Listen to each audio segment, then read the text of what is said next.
Here's kind of a test setup. So I've got this up just high enough where it's basically the same height as these.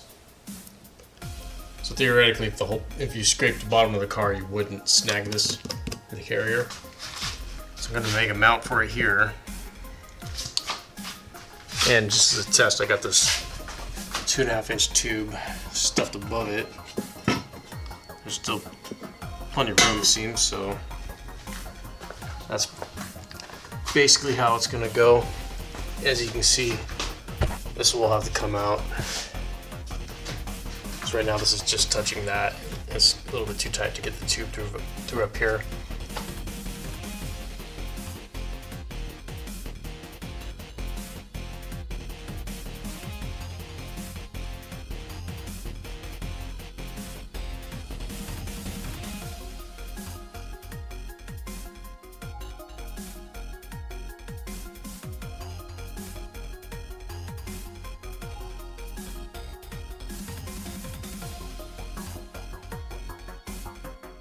Alright, the exhaust midsection is done. I just Cerakoted it. I gotta wait 24 hours. And I'm gonna wrap most of it, probably put some other heat shield around the cat. Now I'm starting the rear and hang the muffler.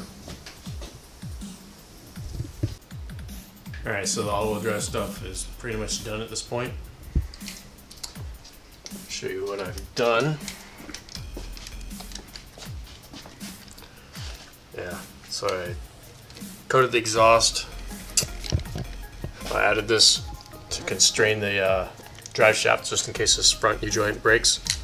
You don't want it falling down and running along the ground. If it does break, don't care if this breaks because it'll just drag. This one, if it were to break here, which I don't think is likely, but if it did, this would stop it from falling down very far. And this one, if this U-joint breaks, same thing, this bar will stop it. So you have to take the exhaust above carrier bearing there and out over there.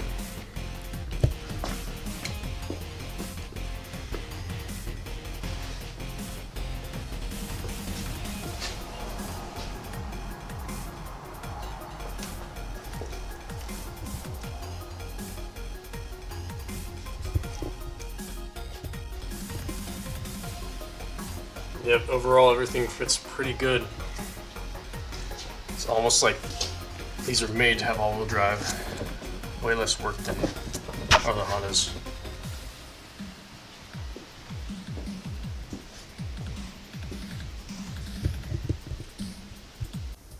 Alright, good news is the factory shifter and cables will work. I just had to make a new bracket for the trans.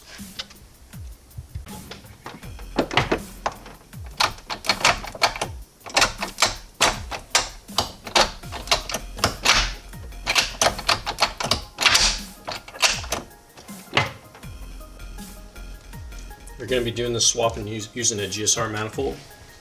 This is how I did it to be fairly clean. I took the throttle rotor from the B20A, put it on the Integra throttle body, and this is actually the throttle bracket off the B20B. This is just a 3/4 by 3/4 rectangle or square tube, like stock, square stock. Normally like a vacuum canister bolts right here.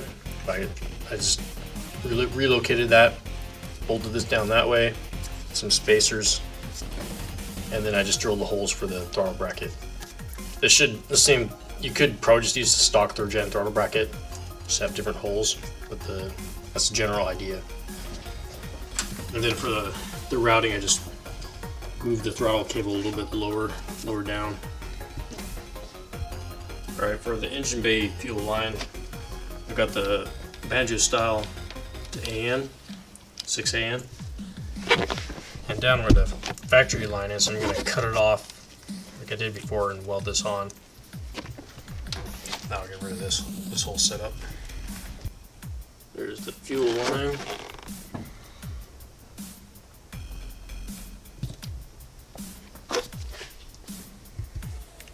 I'm going to be installing a new Wireworks harness. So at this time, it comes with this jumper harness, it's fully plug and play.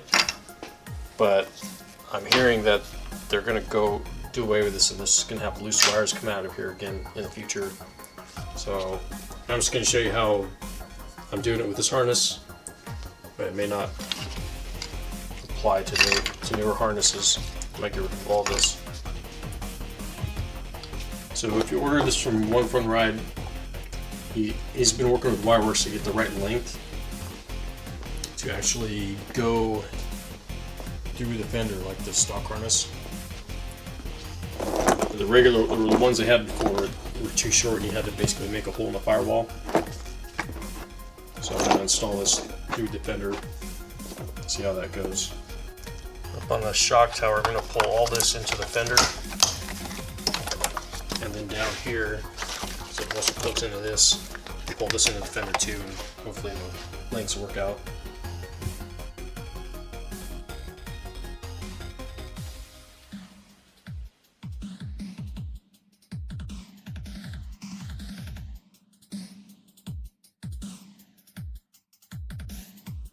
Alright, here's the fuel cell done for now.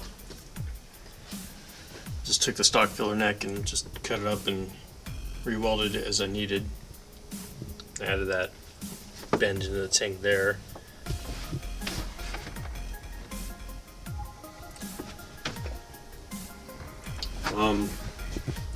Yeah, reuse this tank because it was just a cheap one we got off Amazon for like $100.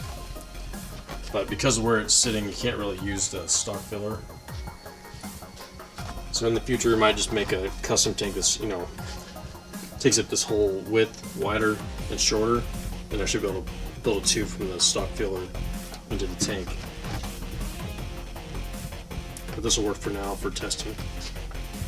Next thing to happen is to basically get rid of these belts, because these are pretty much the worst I've ever seen, to be honest. They just do not go, they don't go back at all. If you do this, eventually it just doesn't really even feed anymore. So the owner's got some Canadian belts, door panels, all that. So I'll just convert this to the Canadian style.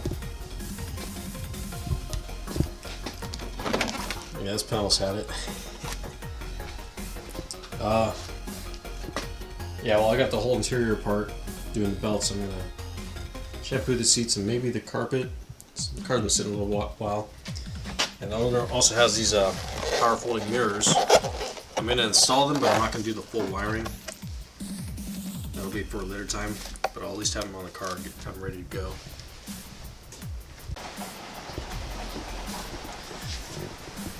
The belts. I just finished shampooing. Unfortunately, there's a mix-up in the panel we got on for the right side was actually from the 88-89, so that didn't fit. So right now the stock panel's back on there, so we get the proper panel.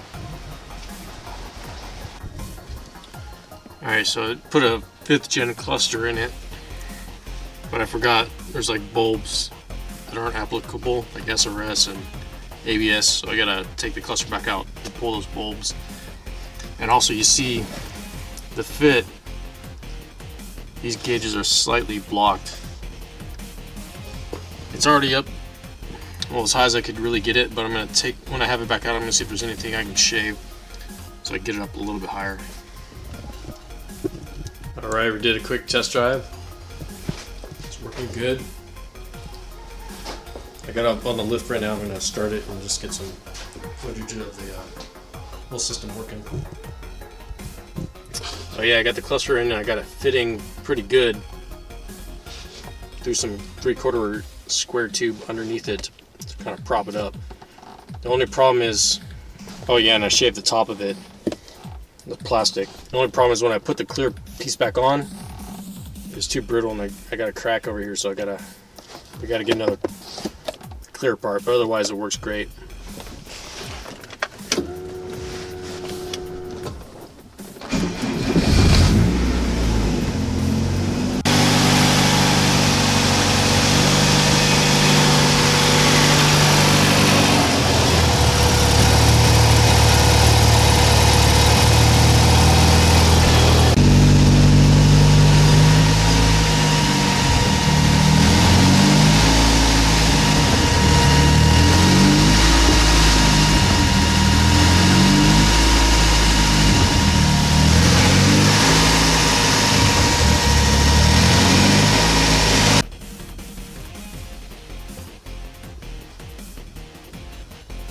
Alright, last thing to do before we can really get some real test driving is, you can see I had modified the stock skid bar with a little piece that hangs lower than the rest of the bar, just because the whole thing hangs lower.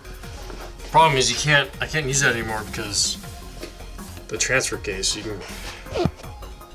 the bolts mounted are right up there, so it's just not enough clearance. So I think I'm gonna remake it, use the same points up front, but probably thinking maybe these on each side have a bar that comes down, it meets like that, something like that. But once I get that made, I'll be doing some more test driving, get some actual footage, and just see how it does. That's it for this video.